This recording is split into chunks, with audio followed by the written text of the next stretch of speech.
How durable is your deck? Meaning, how resistant is the surface to scratching? That is what we're going to talk about today.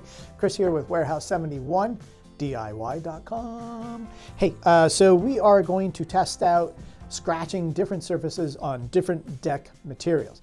Some are going to be no-brainers. Some you're going to be like, ooh, that was interesting. And then I'm also going to show you how you can tone down or even remove scratches from your deck surface, depending on what material they are made of. So, first of all, what do we have in front of us? Over here, we have Ipe, which is a Brazilian wood that is extremely hard and durable. It lasts a very long time. We are going to be doing a full YouTube segment just on Ipe alone. In the middle here, we have some TimberTech PVC composite deck boards with various grains and colors. And then we have Decorators PVC here, and some more TimberTech and Decorators regular cap composite decking boards. And then over here we have our Western Red Cedar. Now, what are we going to scratch with? No, not our claws. We are going to scratch with keys. We're going to scratch with a screw. And we are going to scratch with a branch. This was requested, not my idea.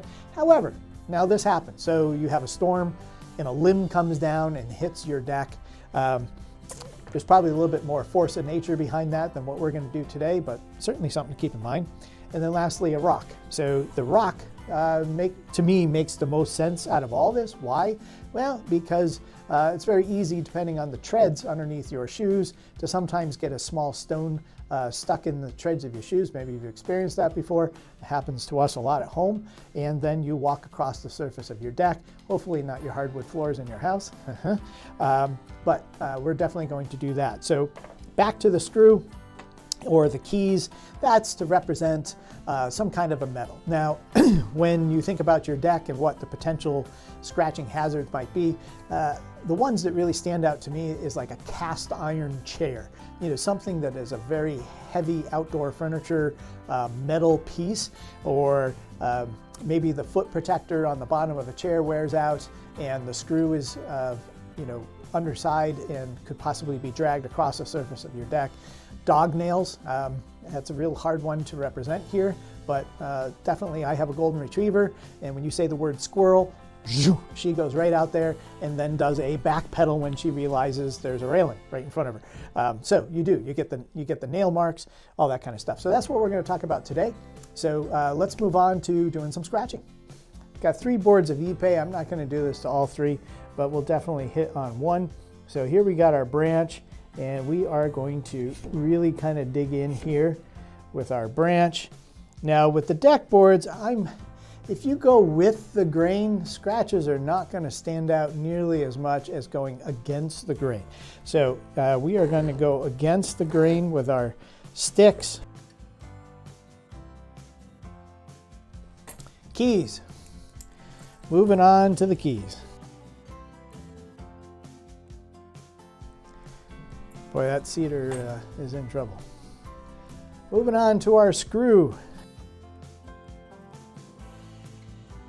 All right, and lastly, our rock.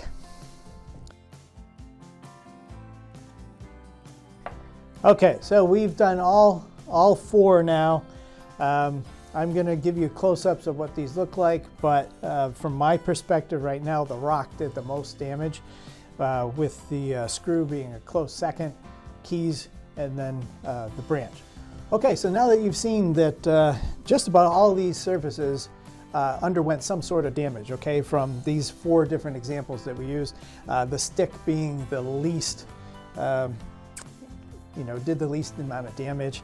However, the other 3, being sharp as they are or as hard as they are, did do a significant amount of damage.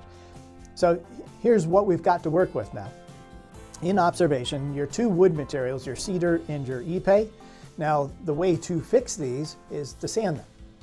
And if you have to, put another coat of finish on them. So you can repair these 2 wood deck materials just that easy.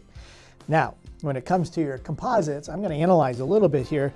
Some of these Decorators boards, especially this driftwood, was the hardest to see of any of the damages. The scratches are there, but it certainly was harder to scratch the dunewood and the driftwood than some of these other ones here. And there's actually pieces of stone still in there. So you cannot sand composite deck boards because you're going to actually create sand marks into the surface of the plastic.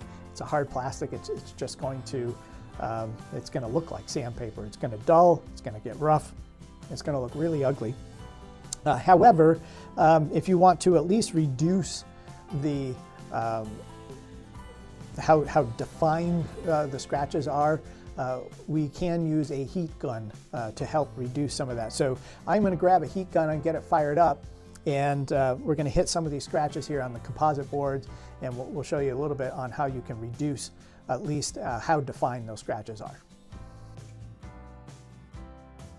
Here is a piece of the TimberTech PVC. You can see the lines in there pretty well. I'm just going to hit this with the heat gun. I'm not going to put a steady heat on there, but I am just going to hit the surface there with the heat gun.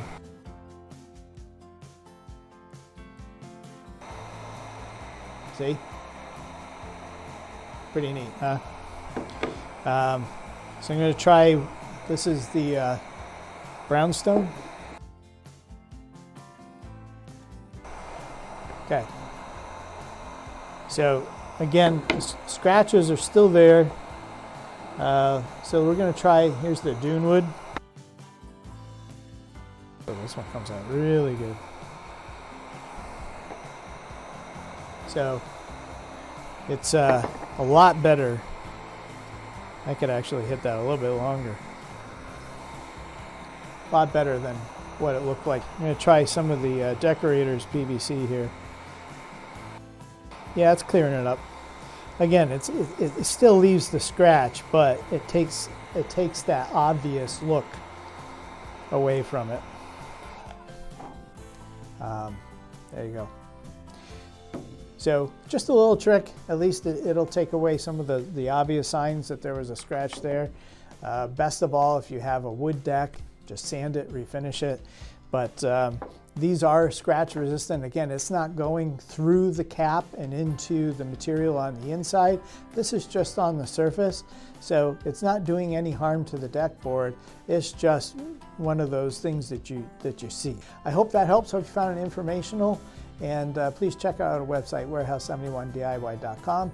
If you have any questions, please call us here at the office too as well at Warehouse 71. Have a great day.